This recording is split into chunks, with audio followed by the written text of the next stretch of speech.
Welcome to స్వతంత్ర. నేను విజయ్. ముందుగా హెడ్లైన్స్ చూద్దాం. ఏ అంటే అమరావతి, పి అంటే పోలవరం. రాజధాని కోసం సుదీర్ఘ పోరాటం చేశామన్న బాబు.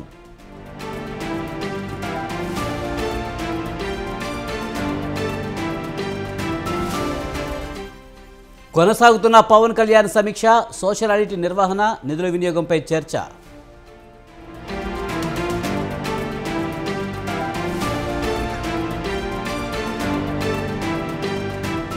పద్మనాభరెడ్డిగా ముద్రగడ పేరు మార్పు, మాట నిలబెట్టుకున్న కాపు నేత.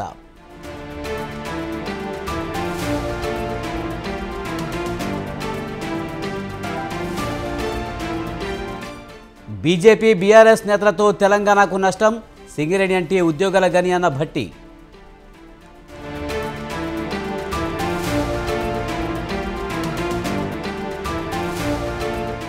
పేపర్ లీక్స్ను అడ్డుకోవడంలో మోదీ విఫలం, నీట్ను రద్దు చేయాలన్న రాహుల్.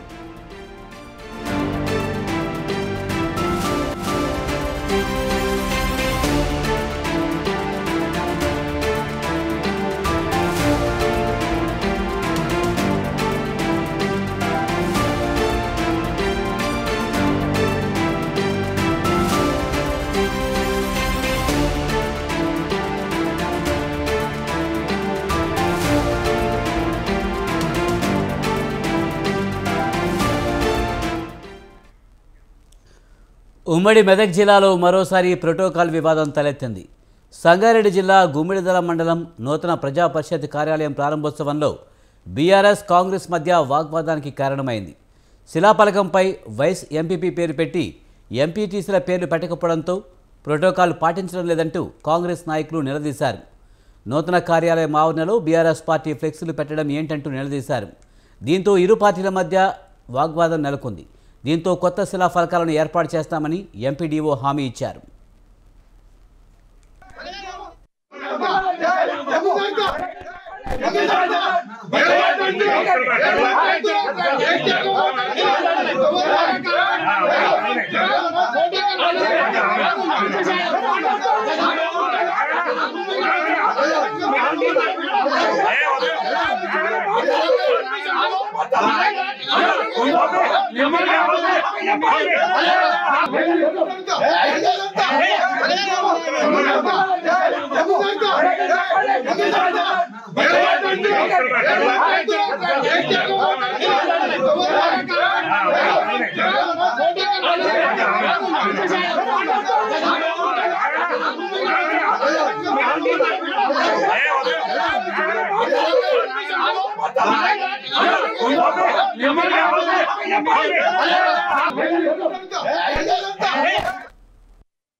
ప్రధాని మోదీపై కాంగ్రెస్ అగ్రనేత రాహుల్ గాంధీ తీవ్ర విమర్శలు చేశారు. నీట్ పేపర్ లీక్స్ను అడ్డుకోవడంలో ప్రధాని ఫెయిల్ అయ్యారని విమర్శించారు. లక్షల మంది విద్యార్థుల భవిష్యత్తు ప్రశ్నార్థకంగా మారిందన్నారు. అన్ని వ్యవస్థలను బీజేపీ గుప్పెట్లో పెట్టుకుందని, దేశంలో విద్యా వ్యవస్థను సర్వనాశనం చేశారంటూ మండిపడ్డారు. నీట్ క్వశ్చన్ పేపర్ లీక్స్కు ఎవరు బాధ్యత వహిస్తారని ప్రశ్నించారు. సుప్రీంకోర్టు విద్యార్థులకు న్యాయం చేస్తుందన్న నమ్మకం ఉందని రాహుల్ గాంధీ అన్నారు.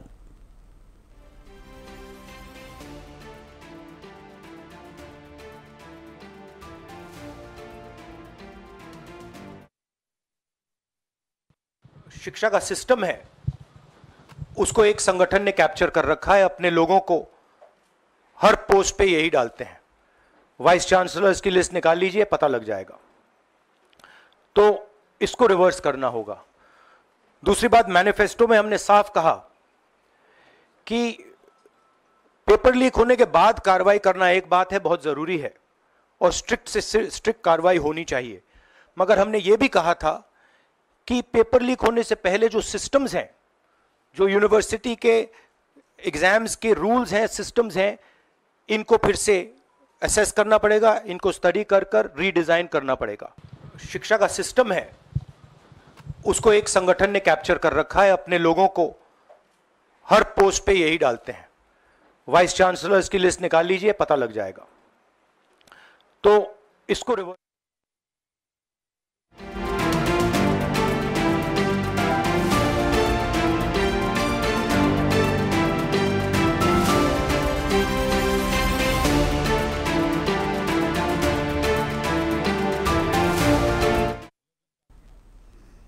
నీట్ పరీక్ష నిర్వహణలో విద్యార్థులకు అన్యాయం జరిగిందని తెలంగాణ మంత్రి శ్రీధర్ బాబు అన్నారు.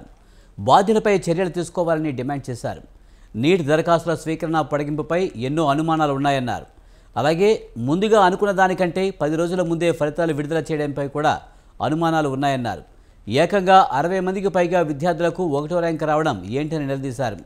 నీట్లో అవకతవకలపై సిబిఐ విచారణ జరిపించి విద్యార్థులకు న్యాయం చేయాలని చెప్పారు. రాష్ట్రాల్లో పరీక్షల కంటే ముందే కొన్ని సంఘటనలు జరిగినాయని, ఆ జరిగిన సందర్భంలో విద్యార్థులు చెప్తా ఉన్న వాదనకు బలం చేకూరుస్తూ ఉంది. జూన్ 14న ఫలితాలు వెల్లడించాల్సిన అవసరం ఉండే, కానీ 10 రోజులు ముందుగానే సార్వత్రిక ఎన్నికల ఫలితాల రోజునే జూన్ 4వ తేదీ నాడు విడుదల చేయడం అనేది చాలా మందికి అనుమానాలు కలిగించినాయి. ఈరోజు నీట్ సంబంధించిన అవకతవకలపై ప్రజలను దృష్టిని మళ్లించడానికి మరి జూన్ 4వ తారీఖు నాడు ఫలితాలను ప్రకటించడం జరిగిందని వారికి ఉన్న అనుమానాలు వ్యక్తం చేపడుతున్న నేపథ్యంలో ఒకసారి ఆలోచన చేస్తే ఒక్కటే ర్యాంకు 63 మంది విద్యార్థులకు వచ్చింది. ఒకటే ర్యాంక్. ఈ విధంగా స్పష్టంగా కనబడతా ఉన్న తప్పిదాలపై మేము కేంద్ర ప్రభుత్వాన్ని డిమాండ్ చేస్తూ ఉన్నాం. వెంటనే దీనిపైన స్పందించి సిబిఐ ఎంక్వైరీ వేసి నిజాలను బయటికి తీసుకొచ్చే కార్యక్రమం చేసి ఈరోజు మెరిట్కు సంబంధించిన అంశం విషయంలో విద్యార్థులకు అన్యాయం జరగకూడదని, విద్యార్థులకు న్యాయం చేసే కార్యక్రమం చేయాలని మేము కేంద్ర ప్రభుత్వాన్ని. బీఆర్ఎస్ వర్కింగ్ ప్రెసిడెంట్ కేటీఆర్ మాట్లాడుతున్నారు. ఇప్పుడు లైవ్ చూద్దాం. విషయాన్ని నేను మీకు గుర్తు చేస్తా ఉన్నా. ఆనాడు కిరణ్ కుమార్ రెడ్డి గారు ముఖ్యమంత్రి, ఆయన పిలిచి బతిమలాడిన మమ్మల్ని అందరినీ, మీరు దయచేసి ఒప్పించండి, మీ బొగ్గుగని సంఘాన్ని ఒప్పియండి, దయచేసి వాళ్ళని విరమింపజేయండి, అదేవిధంగా మిగతా సంఘాలతో కూడా మాట్లాడదాం, తెలంగాణ విషయానికి దీనికి ఏం సంబంధం, వాళ్ళని దయచేసి ఒప్పించండి అని చెప్పి వారు ఆనాడు రిక్వెస్ట్ చేసినారు. ఇప్పుడు కూడా నేను అనేది అదే, ఎట్లయితే వైజాగ్ స్టీల్ ప్లాంట్ను ఖతం చేసినరో, ఎట్లయితే క్యాప్టివ్ మైన్ ఇవ్వకుండా ఖతం చేసినరో, అదే ప్రయత్నం ఈరోజు కాంగ్రెస్ బీజేపీ కలిసి చేస్తూ ఉన్నాయి. ఇది తెలంగాణ ప్రజలు అర్థం చేసుకోవాలా. కాంగ్రెస్ ఆనాడు మీరు ఆలోచించండి, మళ్ళీ చెప్తా ఉన్నాను నేను, 16 ఎంపీలతో ఏమవుతుంది అన్నారు. ఇలా 16 ఎంపీలతోని వైజాగ్ స్టీల్ ప్లాంట్ ప్రైవేటీకరణ ఆగింది. కానీ అదే 16 ఎంపీలు 8 పంచి బ్రహ్మాండంగా కాంగ్రెస్కు బీజేపీకి ఇస్తే వాళ్ళు కూడా సింగరేణిని అట్లే నిట్ట నిలువున ఇవాళ నిలువు దోపిడీకి శ్రీకారం చుడుతూ ఉన్నారు. మనకు క్యాప్టివ్ మైన్స్ ఇవ్వడం లేదు అంటేనే గుజరాత్లో ఇచ్చి, ఒరిస్ట్రాలో ఇచ్చి, తమిళనాడులో ఇచ్చి మనకు మాత్రమే ఇస్తలేరంటే ఇక్కడి ఎంపీల అశక్తత, ఇక్కడి ప్రభుత్వం అశక్తత. కేసీఆర్ ఉన్న నాళ్ళు సాహసం చేయలే, కేసీఆర్ ఉన్న రోజులు వేలం పాట పెట్టలే. ఇలా వాళ్ళే చెప్తున్నారు కదా, కేసీఆర్ 9.5 ఏళ్ళు అడ్డుకున్నాడు, వాళ్ళే చెప్తున్నారు. ఎందుకు అడ్డుకున్నాడు కేసీఆర్? సింగరేణిని కాపాడాలని అడ్డుకున్నాడు. ఎందుకంటే కేసీఆర్కి తెలిసింది, ఏం తెలుసు, వైజాగ్ నెట్లనైతే ఇవాళ వీళ్ళు నష్టాల బాట పట్టించి చివరికి ప్రైవేటీకరణకు తెరలేపినరో, సేమ్ సింగరేణికి పట్ల కూడా అదే కుట్ర వైఖరి ఉంటుంది అనే ఉద్దేశంతోనే కేసీఆర్ గారు సింగరేణిని కాపాడడానికే ఆ ఆక్షన్లో పాల్గొనలేదు. ఇప్పుడు కూడా మేము చెప్తా ఉన్నాం, రేవంత్ రెడ్డిని, బట్టి విక్రమార్క గారిని, అదేవిధంగా కేంద్ర బొగ్గు గనుల శాఖ మంత్రి కిషన్ రెడ్డి గారిని కూడా డిమాండ్ చేస్తూ ఉన్నాం. ఎవరైనా కేంద్ర కేబినెట్ మంత్రి కొత్తగా అయితే రాష్ట్రానికి ఒక ప్రాజెక్టు తేవాలి, కొత్త ప్రాజెక్టు తేవాలి. కానీ మా కిషన్ రెడ్డి అన్న ఏం చేస్తాడు, ఉన్న వాటిని అమ్ముకునే ప్రయత్నం చేస్తూ ఉన్నాడు. 16 ఎంపీల పవర్ ఏందో ఇలా మీరు గమనించాలని చెప్పి తెలంగాణ ప్రజలకు కూడా నేను విజ్ఞప్తి చేస్తూ ఉన్నా. 16 ఎంపీలు ఉంటే అక్కడ స్టీల్ ప్లాంట్ ప్రైవేటీకరణ అవుతుంది వైజాగ్లో, ఇక్కడ మాత్రం సింగరేణిలో టీఆర్ఎస్ లేదు ఇవాళ లోక్సభలో, కాబట్టి ప్రైవేటీకరణ ప్రారంభం జరిగింది. ఇవాళ నిరాటంకంగా ఇద్దరు కలిసి బ్రహ్మాండంగా ఇవాళ ఆయన గారేమో అమ్మమంటే ఈయన గారేమో వంతపాడుతూ నేను వేలంపాటలో పాల్గొంటా అని చెప్తా ఉన్నాడు. నేను ఇవాళ ముఖ్యమంత్రి గారిని, ఉప ముఖ్యమంత్రి గారిని మా పార్టీ తరఫున డిమాండ్ చేస్తూ ఉన్నాను. రేవంత్ రెడ్డి గారు 2021కి ఇప్పటికి ఏం మారింది? మీరే కదా ఉత్తరం రాసింది ప్రధానమంత్రికి, 4 బొగ్గు గనుల ఆక్షన్ ఆపండి, వెంటనే అవి కేటాయించండి సింగరేణికని మీరే కదా రాసింది. వీళ్ళు ఎందుకు రాజీ పడుతున్నారు? దీని వెనకాల ఉన్న మతలబ్ ఏంది? కేసుల భయమా, లేక ఇంకేమైనా భయం ఉందా? రేవంత్ రెడ్డి గారు చెప్పాలని చెప్పి సింగరేణి కార్మికుల పక్షాన, తెలంగాణ ప్రజల పక్షాన ప్రధాన ప్రతిపక్ష పార్టీగా మేము డిమాండ్ చేస్తూ ఉన్నాం.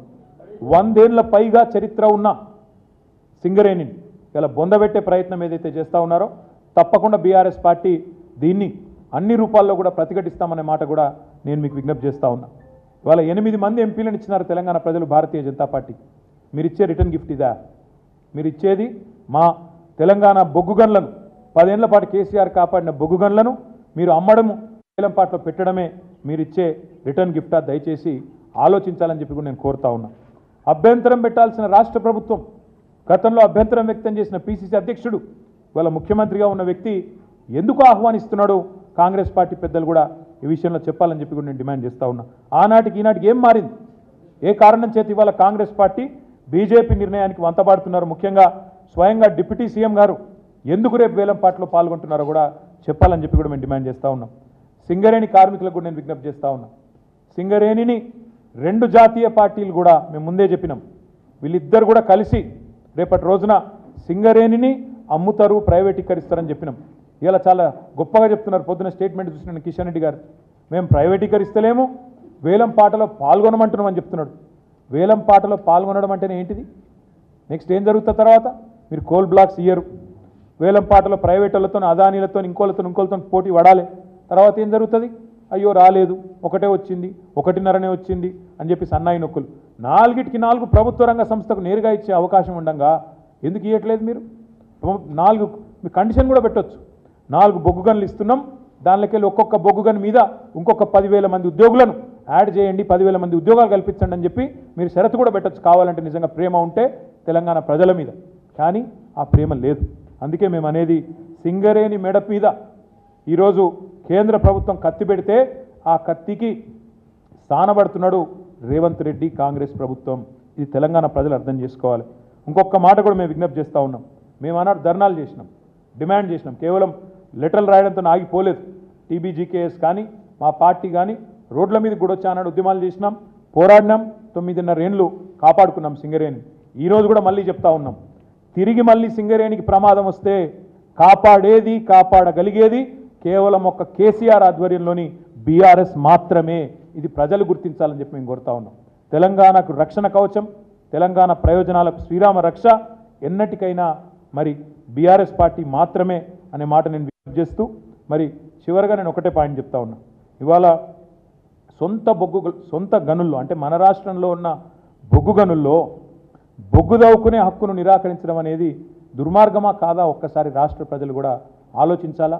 ఈ 2 జాతీయ పార్టీల డొల్ల వైఖరిని కూడా అర్థం చేసుకోవాలని చెప్పి కూడా నేను కోరుతూ, మరి సింగరేణిని నిర్వీర్యం చేసి బొగ్గు గనులను కార్పొరేట్ గద్దలకు కట్టబెట్టే ఈ ప్రయత్నాలను